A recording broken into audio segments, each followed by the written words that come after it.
तुमच्या पण ब्लाऊजला पाइपिंग आहे ती सरळ येत नाही, चपटी होते किंवा मग एकसारखी येत नाही, तर हा व्हिडिओ तुमच्यासाठी।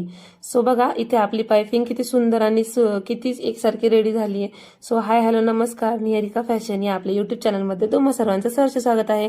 तर बघा इथे मी सुंदर असा सगळा फिनिशिंग सह प्रिन्सेस कट ब्लाऊज रेडी करून घेतलाय आणि हा ब्लाऊज 36 साईजचा आहे आणि याला मी सगळी फिटिंग करून घेतल्यानंतर याला पाइपिंग करून घेते। तर बघा याला मी कॉन्ट्रास्ट कलरच्या पाइपिंगचा कपडा वापरणार आहे।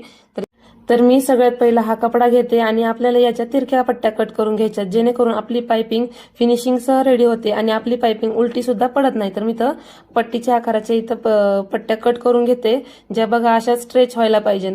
तर इथं मी पट्ट्या कट करून त्या एकमेकांना जोडून घेतल्यात आणि त्याची आता कडला एक छोटीशी अशी फोल्ड करून शिलाई देऊन घ्यायची आणि ती शिलाई दिल्यानंतर माझ्या ब्लाऊजमध्ये जे मी यूज करते जेणेकरून माझी पाइपिंग एकदम गोल आणि एकसारखी येते, तर त्याची खास टिप आहे ती म्हणजे मी ज्याच्यात त्या पाइपिंग मध्ये सगळ्या साधा असो किंवा मग अस्तरचा सगळ्या ब्लाऊज मध्ये अशा प्रकारची पाइपिंगच्या दोरीचा वापर करते। तर इथं मी सिंगल फूट मशीनला लावून घेते आणि जी आपण फोल्ड करून कापड रेडी केलं होतं त्यात मी अशी पाइपिंगची दोरी ऍडजस्ट करत सगळी जी आपली दोरी आहे आणि जे आपला पाइपिंगचा कपडा आहे सगळे मी एकमेकांना जॉईन करून व्यवस्थितपणे फोल्ड करून स्टिच करून घेते। तर बघा आपली मस्त अशी गोल आणि सुंदर इथं पाइपिंग रेडी झाली आहे आणि आता जिथून फोल्ड केलं होतं तो भाग वरच्या साईडने ठेवून आपल्याला ब्लाऊजला जे 2 लाईन इतकं मार्जिन सोडत आपल्याला व्यवस्थितपणे सगळ्या बाजूनेही स्टिच करून घ्यायची आणि खांदे उतरू नये, शोल्डर उतरू नये ह्यासाठी पण खास टिप की जिथं आपलं शोल्डरचं जॉईंट असतं तिथून 1-1 इंच दोन्ही साईडला जिथं आपली पाइपिंग करतो ती पाइपिंग करताना आपल्याला थोडंसं स्ट्रेच करून घ्यायचंय, जेणेकरून आपला शोल्डर सुद्धा उतरणार नाही।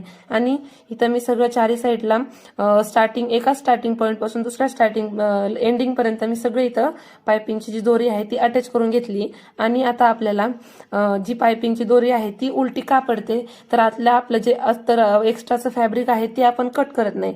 तर बघा इथे मी आतलं जे काही एक्स्ट्राचं फॅब्रिक आहे ते सगळं इथं कट करून घेते। ते कट केल्यानं काय होईल की आपलं जी पाइपिंगची दोरी आहे ती थोडी सुद्धा उलटी पडणार नाही आणि आपला जो गळ्याची फिनिशिंग आहे ती सुद्धा एकदम सुंदर रेडी होईल। तर बघा इथं मी कट करून गेल्यानंतर स्टार्टिंगला असं फोल्ड केलं आणि त्यानंतर व्यवस्थितपणे त्याच्यावरती दाबशिलाई आता देऊन घेते। अशी दाबशिलाई दिल्यानंतर आपल्या पाइपिंगला व्यवस्थितपणे असा लुक तयार होतो आणि आता बघा आपल्या पाइपिंग ब्लाऊजची जी पाइपिंग आहे ती व्यवस्थितपणे गोल आणि सगळ्या साईडने एकसारखी रेडी होते आणि यानेच आपल्या ब्लाऊजला सारखी फिनिशिंग सुद्धा चांगली येते।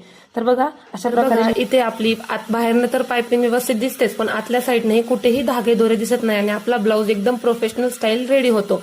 तर तुम्हाला हा ब्लाऊज आवडला असेल किंवा मग ही माझी ट्रिक आवडली असेल तर आपल्या चॅनलला सबस्क्राईब करा आणि हो आपल्या चॅनलवर असेच नवनवीन व्हिडिओ येत राहतात जे की तुमच्यासाठी सुद्धा खूप युजफुल राहणार आहेत। सो आपल्या चॅनलला